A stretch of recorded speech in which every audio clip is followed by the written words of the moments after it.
मैं कोशिश करूंगा कि आपके विश्वास को कभी टूटने नहीं दूं।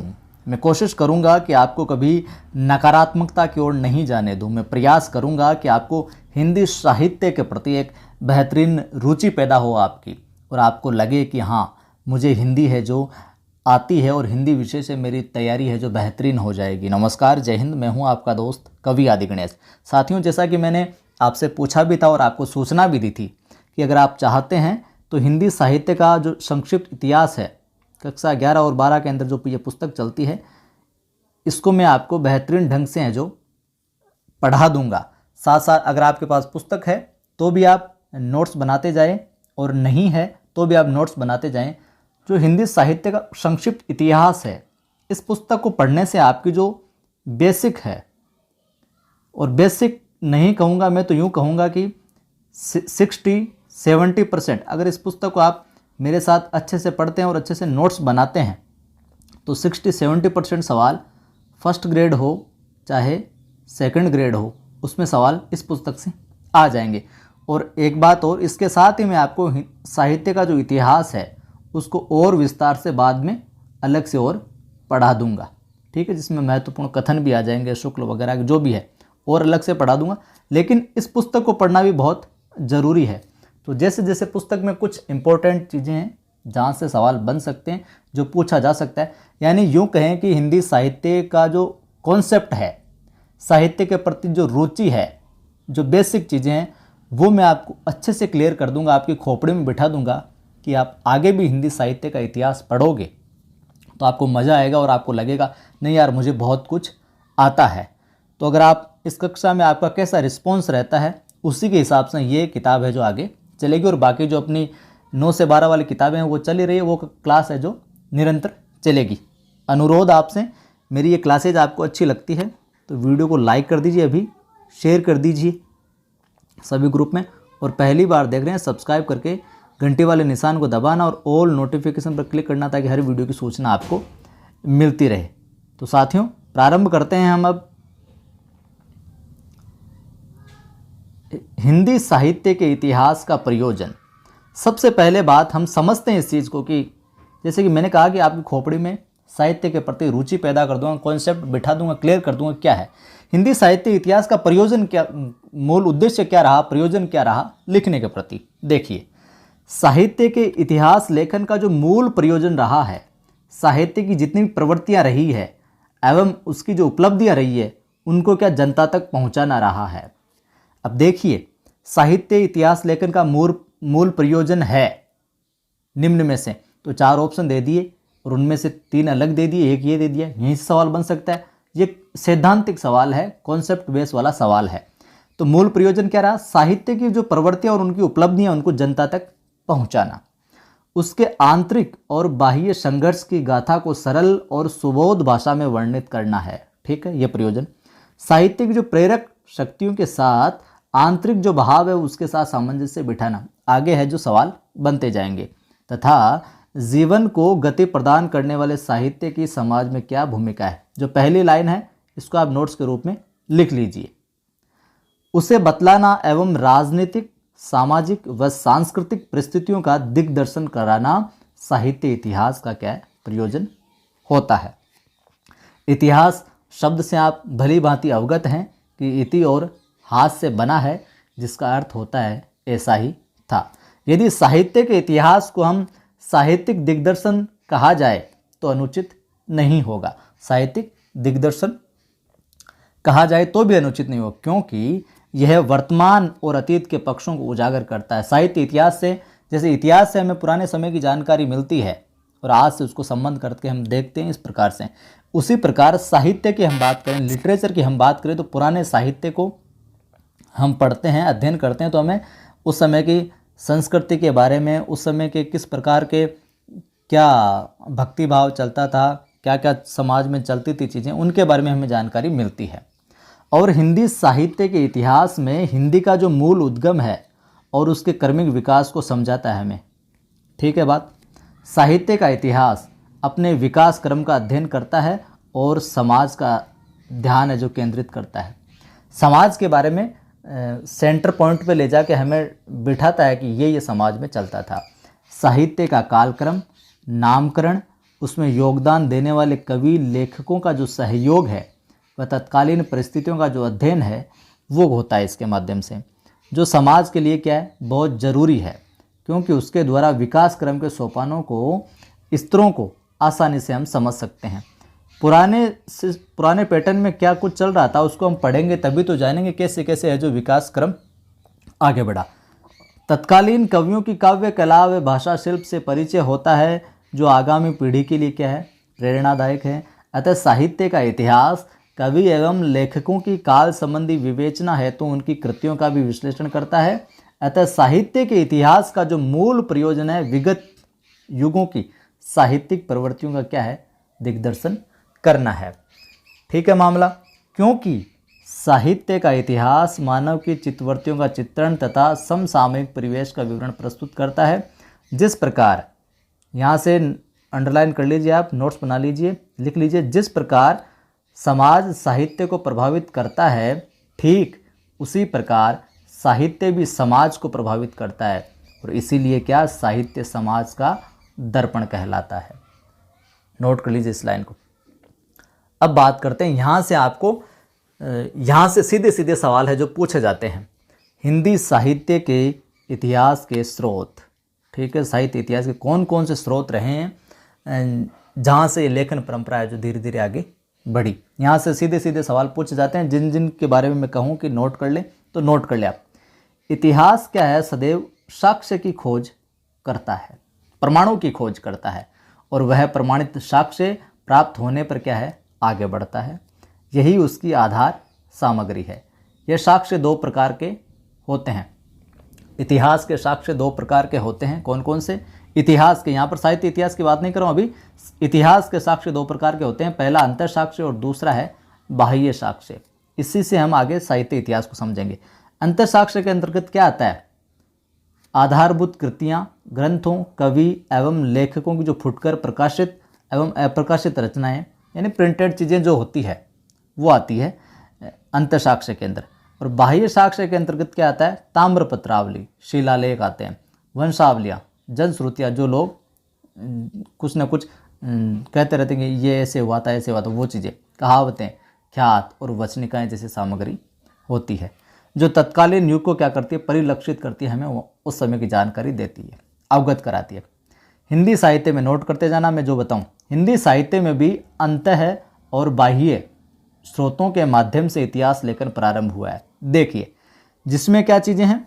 गोकुलनाथ द्वारा रचित 84 वैष्णवन की वार्ता और 252 वैष्णवन की वार्ताएं। अब आपको नोट्स बना रहे हो तो आपको लिखना है गोकुलनाथ, इस प्रकार से मैं बता देता हूँ आपको, गोकुलनाथ कृत या रचित, आगे लिख लेना 84 वैष्णवन की वार्ता और 252 वैष्णवन की वार्ताएं। तो पूछ लिया जाए 84 वैष्णवन की वार्ता के रचयिता हैं तो गोकुलनाथ। ठीक है, इस प्रकार से नोट्स बनाते जाने। इसके बाद में नाभादास कृत भक्तमाल, कई बार पूछा गया है, ये रचना कई बार पूछी गई। नाभादास कृत भक्तमाल लिख लीजिए। ध्रुवदास कृत भक्त नामावली, देखिए कोर्ट वाले प्रश्नों में दे दिया नाभादास, इसके सामने दे दिया भक्त नामावली, फिर इधर दे दिया ध्रुवदास, फिर दे दिया भक्तमाल, फिर आपको मिलान करने के लिए बोले तो ये चीज़ें मिलती जुलती ध्यान में रखिए। नाभादास कृत तो भक्तमाल है अपने, और ध्रुवदास कृत है भक्त नामावली एवं संतवाणी। ठीक है, आगे बढ़ते हैं। संग्रह भिखारीदास कृत काव्य निर्णय। भिखारीदास कृत क्या है? काव्य निर्णय है। तथा अन्य कृतियों में बात करें तो कवि नामावली, मोद तरंगिनी, श्रृंगार संग्रह और हरिश्चंद्र कृत है जो सुंदरी तिलक। लिख लीजिए हरिश्चंद्र कृत क्या है? सुंदरी तिलक। मातादीन मिश्र का कवित रत्नाकर में कई कवियों की क्या है कविताओं का परिचय मिलता है हमें। इस प्रकार अंतर साक्ष्य प्रकाशित रचनाओं एवं अप्रकाशित रचनाओं का जो संग्रह होता है, समझ गए बात? जो इस प्रकार के अंतर साक्ष्य जो है वो प्रकाशित रचनाओं एवं अप्रकाशित रचनाओं क्या होता है? संग्रह होता है। और ये जितनी भी रचनाएं जिनको मैंने अंडरलाइन करवाया, आपको लिखवाया, इनमें क्या है तत्कालीन जो कवि थे उनका जीवन परिचय, उनकी रचनाओं का परिचय हमें देखने को मिलता है। ठीक है, अब बाह्य साक्ष्यों के माध्यम से हम इतिहासकार क्या करता है, अपनी पेनी दृष्टि से तत्कालीन परिस्थितियों की क्या करता है, खोज करता है। कर्नल टोड द्वारा लिखा गया राजस्थान का इतिहास में क्या है, चारण कवियों का तथा काशी नगरी प्रचारिणी सभा की खोज रिपोर्ट में अज्ञात कवियों एवं लेखकों का परिचय मिलता है। ठीक है, जो कर्नल टोड द्वारा लिखा गया था राजस्थान का इतिहास, कर्नल टोड ने लिखा था राजस्थान का इतिहास, इसमें तो किसकी जानकारी मिलती है, चारण कवियों की। पूछा जा सकता है, या आप नोट करें तो कर लीजिए, नहीं तो ध्यान में रखिएगा।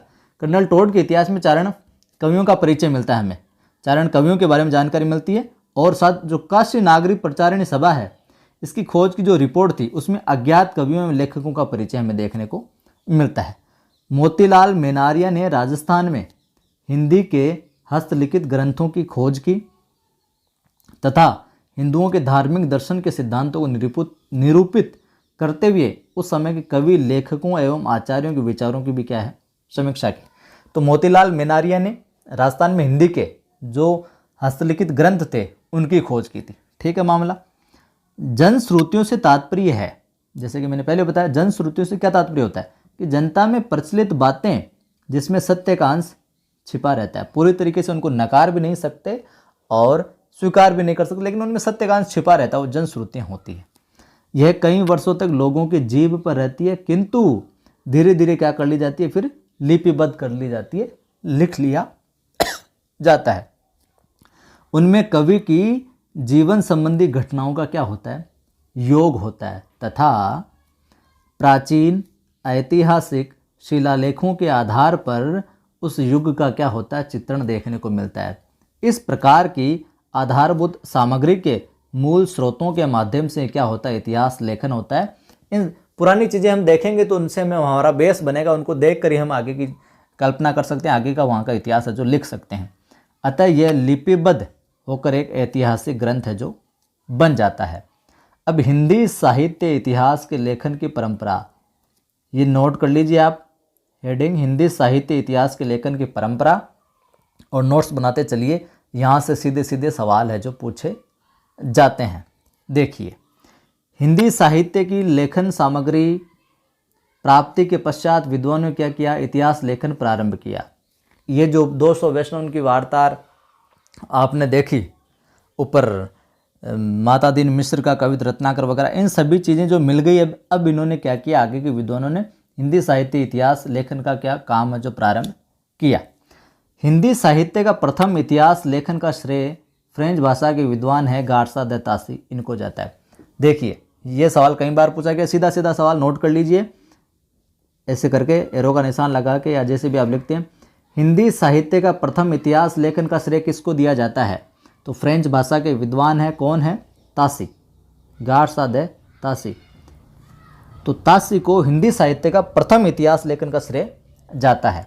और इनका जो ग्रंथ है कि गार्सा दे तासी का ग्रंथ कौन सा है, तो इस ग्रंथ का नाम है इस्तवार the La लिटरेतुर एंदुई A Hindustani. Note कर लीजिए, गार्सा दे तासी लिखे प्रथम इतिहास लेखनकर्ता, नीचे इनका ग्रंथ इस्तवार द ला लिटरेतुर एंदुई हिंदुस्तानी नाम से। इसका जो प्रथम प्रकाशन हुआ था वो 1839 में हुआ था। प्रथम प्रकाशन तो हुआ था 1839 में, और दूसरा हुआ था, दूसरा भाग इसका आया था 1847 में, 47 ईस्वी में। तो प्रथम भाग का प्रकाशन 1839 में हुआ था और दूसरे भाग का प्रकाशन 1847 में हुआ था। इसे अंग्रेजी के वर्णों के क्रमानुसार लिखा गया था। अंग्रेजी के जो वर्ण होते हैं, ए, फिर बी वाला आ गया, फिर सी वाला, फिर डी वाला, अंग्रेजी के वर्णों के क्रमानुसार लिखा गया था ये। और यह हिंदी और उर्दू के लगभग 70 कवियों का संग्रह है।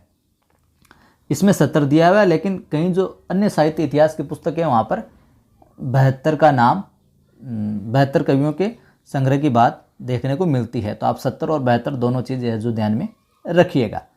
तासी ने प्रथम प्रयास में कवियों की जीवनी और उनके द्वारा रचित रचनाओं का उपलब्ध विवरण है जो प्रस्तुत किया। इन्होंने केवल क्या किया, अपने हिंदी साहित्य के इतिहास के लेखन में केवल जो कवि थे उनकी जो जीवनी थी जो उपलब्ध हुई और उनकी जो रचनाएं हैं उनके द्वारा रचित, उन्हीं का विवरण है जो प्रस्तुत किया। केवल जीवनी, कवियों की जीवनी और उनके जो ग्रंथ है उन्हीं का वर्णन, काल वगैरह का कोई वर्णन नहीं मिलता। अब आगे बढ़ते हैं। यह नई दिशा की ओर प्रथम कदम था। पहली बार ये नया कदम था कि किसी ने हिंदी साहित्य का इतिहास है जो लिखा, तो प्रथम लेखन करता गारसा दत्तासी। क्लियर है मामला? साथ साथ पढ़ते जाएंगे और ईमानदारी से पढ़ते जाएंगे, बिल्कुल रुचि लेकर, तो आपको सारी चीज़ें, लगभग चीज़ें तो याद ही हो जाएगी। इनका प्रारंभिक प्रयास है जो सराहनीय रहा, प्रशंसा योग्य रहा।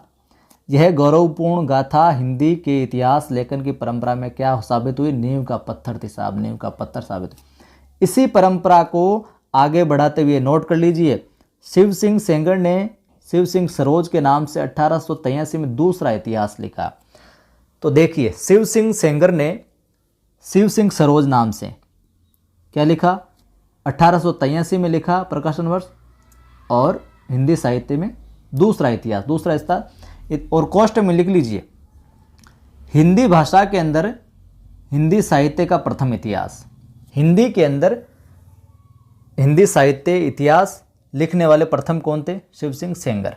देखिए, आपसे ये सवाल पूछा जाए कि हिंदी साहित्य का प्रथम इतिहास लेखन का श्रेय किसको दिया जाता है, या हिंदी साहित्य का प्रथम इतिहास लेखन किसने किया, तो गारसा दत्तासी आ जाएगा, फ्रेंच भाषा के विद्वान थे। लेकिन आपसे ये पूछा जाए कि हिंदी के अंदर हिंदी साहित्य का इतिहास सबसे पहले किसने लिखा, तो हिंदी में लिखने वाले थे शिव सिंह सेंगर।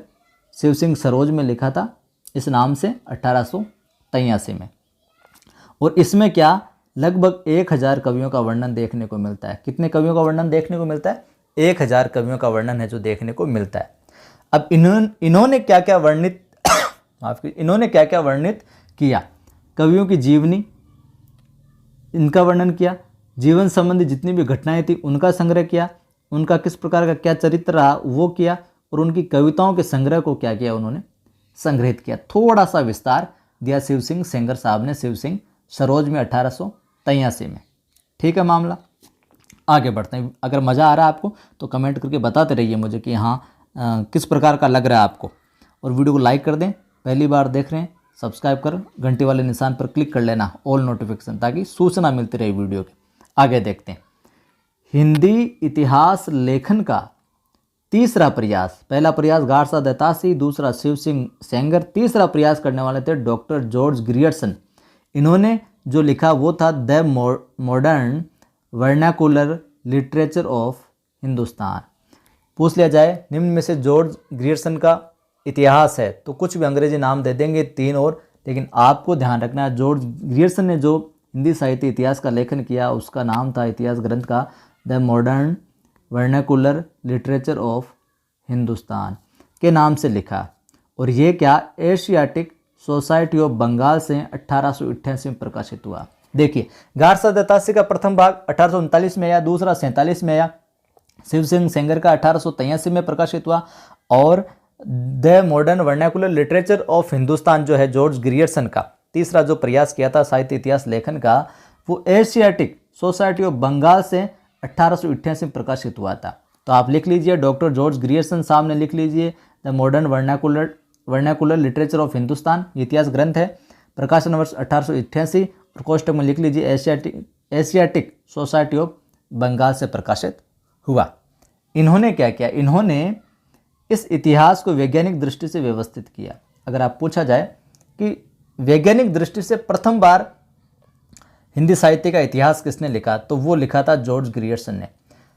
अब देखिए 3 सवाल बन गए यहाँ पर, आपको कंफ्यूज नहीं होना है। हिंदी साहित्य इतिहास का लेखन का प्रथम प्रयास किसने किया, गारसा दत्तासी ने किया, फ्रेंच भाषा में।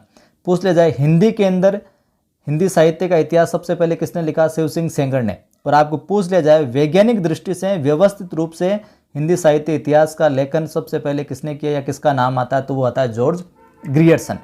कोई डाउट नहीं है। चलिए आगे बढ़ते हैं।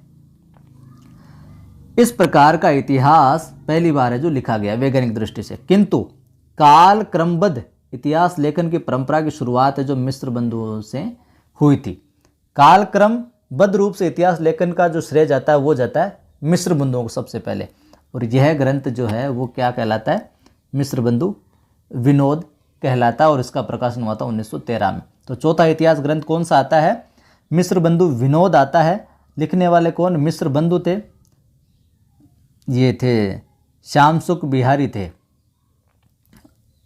माफ़ कीजिएगा, जो इनको तीनों भाइयों का नाम है वो इस प्रकार है।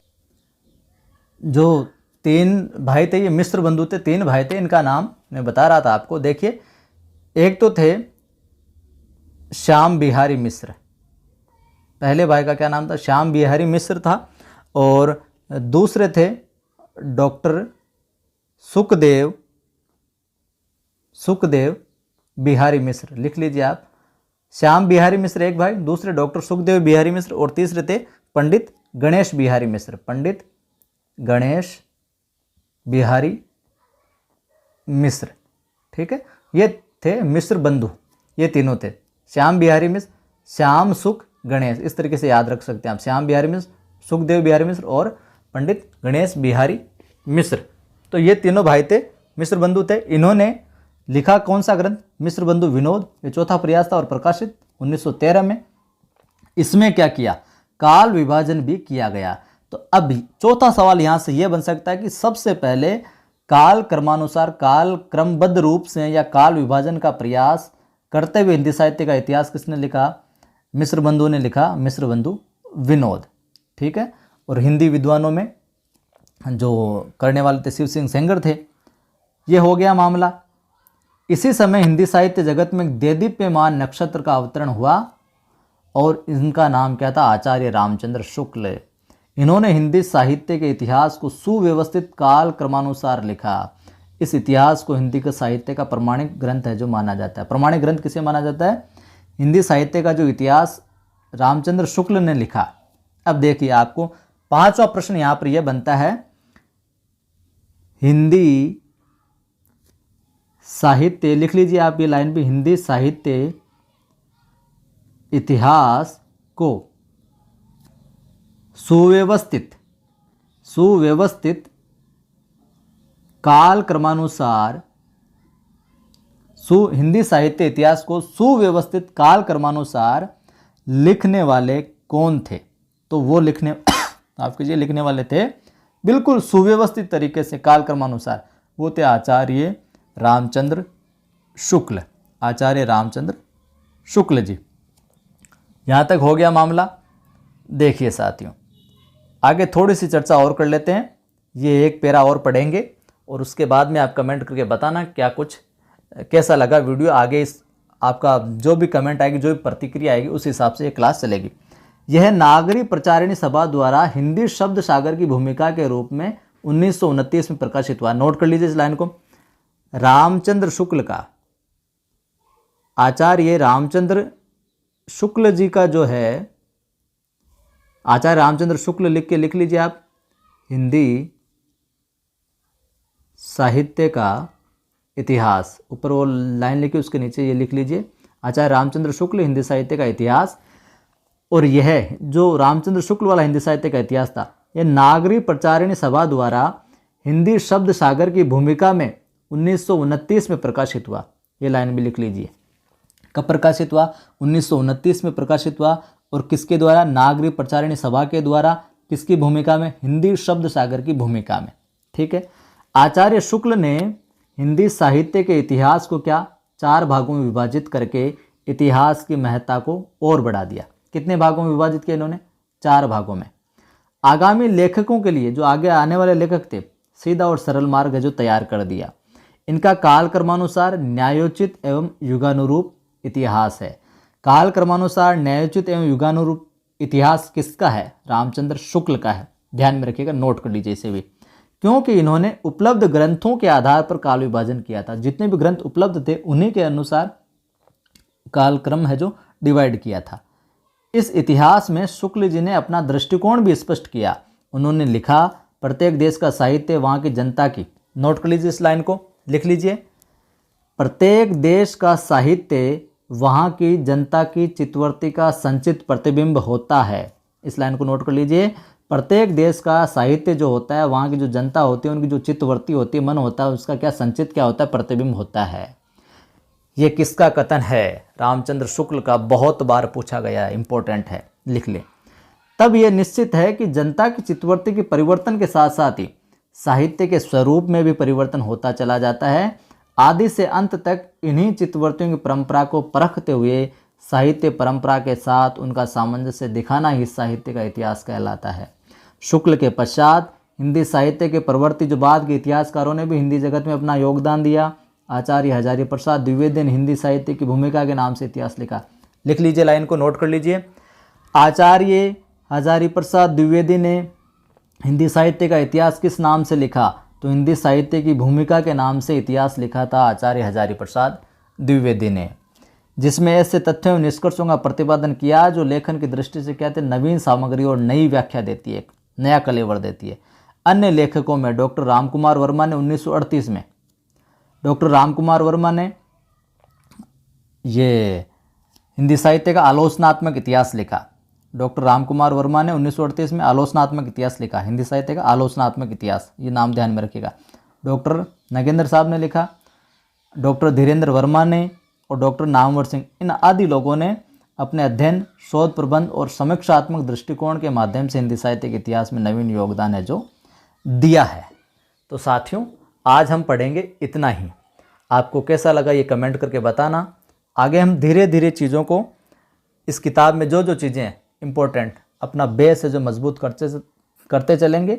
अगर आपको अच्छा लगा तो लाइक कीजिए, शेयर कीजिए। पहली बार देख रहे हैं तो सब्सक्राइब करके बेल आइकन क्लिक कर लीजिए और नोटिफिकेशन पर क्लिक करके ऑल नोटिफिकेशन की पर क्लिक कर लीजिए, ताकि हर वीडियो की सूचना आपको मिलती रहे। इस वीडियो में आपका रिस्पॉन्स कैसा रहता है, उसी के आधार पर ये पुस्तक है जो आगे चलेगी, बाकी अपनी किताबें हैं जो चलती रहेगी। आपका रिस्पॉन्स अच्छा आता है इस पर, तो इसको भी कंटिन्यू रखेंगे। पूरी किताब आपको मैं पढ़ाऊँगा और बहुत अच्छे से। जय हिंद, फिर मिलता हूँ।